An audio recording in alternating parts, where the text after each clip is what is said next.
مریون کې سره راځي چې هغه د وای وی شود منیج ورک پلیس هیلث اند سیفټي دا پای کې موږ الیمنت 1.1 شروع کړو او دا غي مورز ان منی پای کې موږ بیا خبره کوي سره انټروډکشن کې ټرمینالوجیز او انټروډکشن کې ټرم دو پای کې موږ چې هیلث ستوي سیفټي ستوي ویلفیر ستوي او یو ګروپ ایکسرسایز کې موږ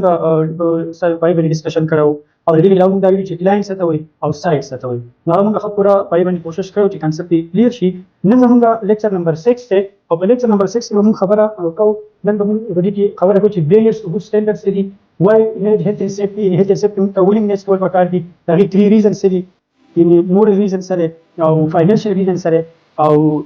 لیګل ریزن یا د زم سره کم دي د وجه وجوهات بیا باندې هیڅ ټول یې نشته پکار دي او یو ګروپ ایکسرسایز موږ نن هم په کې ډسکشن کوو نو پای کې بیا درې دغه دي ګروپ ایکسرسایز پای کې درې ریزن دي او ټول ریزن باندې وایو او یو به ان شاء الله په نیکسټ لیکچر په لیکچر نمبر 7 کې وایو نو په لیکچر نمبر 6 کې سٹارټ اخلو او دې کې نن فرست ټاپک دې زموږ بیریرز ټو ګډ سټانډرډز د بیریرز معنی دا رکاوټ یعنی چې کوم ګډ سټانډرډ دی هغه ته رکاوټ سره دي